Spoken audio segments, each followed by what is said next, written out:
and welcome to our podcast, the Rosenwald Schools Project of Caswell County.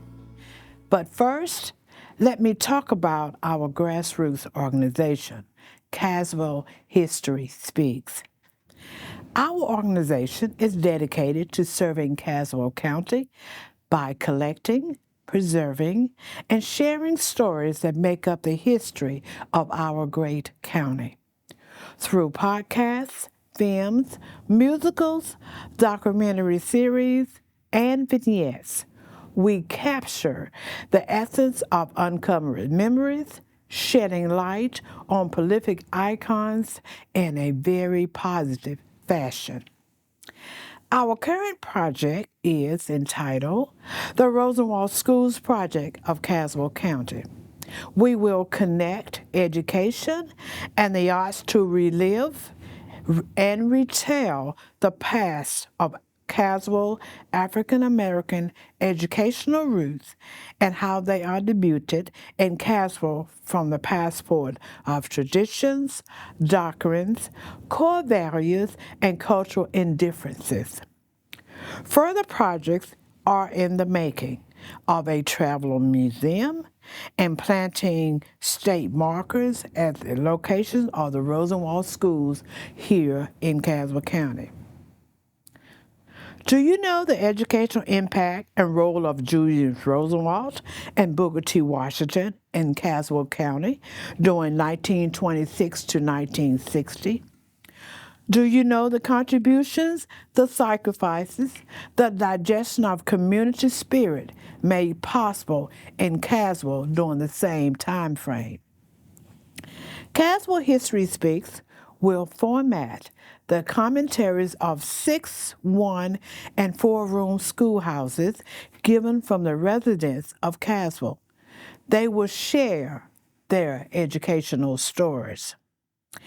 Caswell History Speaks will explore the foundations of African Americans' educational heritage to relive our history, not as a political view, but as a way of uplifting unity and bringing the melting pot of cultures and sharing with one another. Let's listen on the history of the Rosenwald schools, because that part of our history is America's history. The name honors the modest Chicago business executive and philanthropist Julius Rosenwald, president of Sears, Roebuck and Company in the early 20th century. Rosenwald met Booker T. Washington in 1911, when the former president of Alabama's Tuskegee Institute visited Chicago. The men struck up an immediate friendship. Washington told Rosenwald that the South needed decent elementary schools for rural African Americans. Rosenwald agreed to help build 6 schoolhouses in rural Alabama. Students flocked to the school and thrived. The pilot proved so successful that Rosenwald launched a fund to support building schools throughout the South. The Black communities raised money to help cover the cost to build the schools. A church or a farmer usually donated land. Local craftsmen, using plans provided by the funds, built the schools. Teachers' salary came from other sources. By 1928, 1 in every 5 schools for Blacks in the rural South was a Rosenwald school. There were 6 in Caswell County. Beulah School was formerly located at Route 1 in Blanche, North Carolina.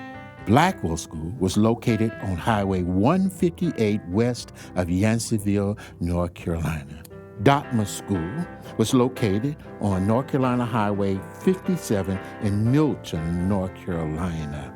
Milton School was built between 1930 and 1931 in the town of Milton, North Carolina. New Ephesus School was located west of Yanceyville, North Carolina. The Yanceyville School was built on 2 acres of land in the town of Yanceyville, North Carolina. Now it is a pleasure to talk with Vanessa Twinkle Richmond Graves, the curator of Thomas Day Museum of Milton. Please tell us, Twinkle, as I will call her, about your community schools and that was located in north of Caswell. One of the community schools was called the Estelle School. The only thing that's living now or still existing is the brick wall that surrounded the school. The school had 2 rooms, one first grade through 5th grade, and then 6th grade through 8th grade. Kids went there, they walked to school, they brought their lunch to school, but they had an hour for lunch. My mom and dad went to that school. This was in the late 30s and 40s before the other school, New Dartmouth, was built in 1952. Now, this particular school had my great uncle, Archie Richmond, and he sang the song, Estelle, the fight song. Estelle's gonna shine tonight, Estelle, gonna shine. When the sun goes down and the moon comes up, Estelle's gonna shine. Estelle's gonna shine, shine, shine. Estelle's gonna shine. When the sun goes down and the moon comes up, Estelle's gonna shine.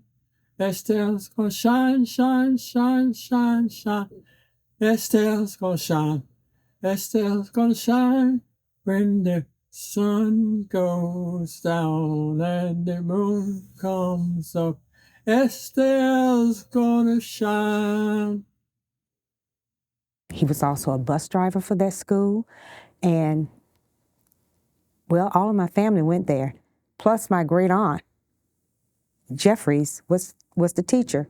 I can't remember her first name. Nobody can remember her first name, but Jeffries was the teacher at that school. The other school was at Blanche, North Carolina, at River Zion Baptist Church. It was called the River Zion Community School. It had 1 room and 1 little coat room, but they would put their lunch and their coats in there. That teacher was named Mrs. Collins, but they only had 1 teacher, where Estelle School had 2 teachers. Now, many of my descendants were very prolific in doing civil rights acts. My great-grandmother, Henrietta Jeffries, was a midwife. And, of course, she had a tenacity, she had perseverance, and she withstood a trial here in Yanceyville. My Uncle Archie, again, was a preacher in Blacksburg, Virginia. And he took his congregation to a park in Blacksburg, and the police told him he could not have a picnic there because they were Negroes. And he said, "This is God's property. I'm having it." He went to jail, came back the next Sunday, did it all again. So now the park is open for blacks. Now for me, why did I go into teaching? Number 1, I wanted to be a veterinarian, but I was allergic to everything in the biology lab. And my teacher, Mr. Jesse Majette, told me, he said, "Forget trying to be a veterinarian, you need to go into education," which I did. I've majored in several different subject areas because as a black lady, you couldn't really just go in and do anything at that time in the 70s. So I love my students. They love me. I was an old-fashioned, tough teacher. I didn't take any mess from any of them. The ones that were really bad ended up loving me the most. I also worked with a gang in Greensboro, and from out of that gang, all of them went to the military. They were in the Marines. They graduated from college, and I have one that's a police officer in Greensboro, one that works with the FBI, one that works with the CIA, and one that teaches and goes back to the community to pull them back up so that they will not be in the gangs. I'm extremely interested in history, preserving history, and letting everyone know about history, because if you do not know your history, you are doomed to repeat it. So we need to take our young people, teach them, show them, model for them what history has been, how it's going to be, and how are you going to make it different in your lifetime. We're old now. But the younger ones, they have the sword in their hand to go and make a difference. And I want to be that person to help them make that difference. Thank you, Twinkle, for sharing that information with us. And thank you for allowing Caswell History Speaks to share Caswell's memories of precious school days of yesteryear. Special thanks to each of the participants and to each of you for listening. Thank you for your presence, your thoughts, your stories, and prayers.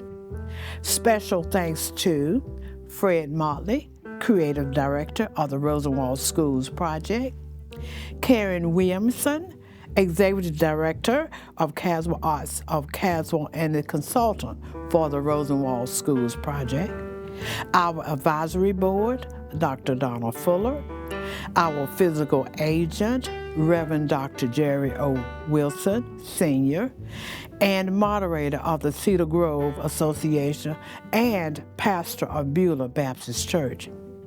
We thank the members of the Planning Committee, Geneva Bigelow, Mel Battle, Jackie Jones, Vanessa Twinkle Richmond Graves, Winfred Foster, and Martha Arrington.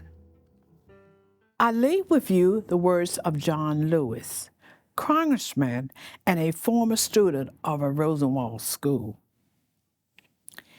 Education is the cornerstone of democracy. Education gives us the skills and the know-how to build a better world. Informed and engaged citizens hold the power through their voice and through their actions to make our world work better for all. America is made better each time one of us sees something that is not right, not fair, not just, and has the courage to stand up, to speak up, and to find a way to get in the way.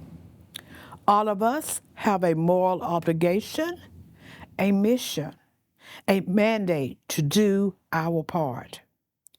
Each of us must play a role to help to redeem the soul of America, to help to create a beloved America, a beloved world where no one is left out or left behind.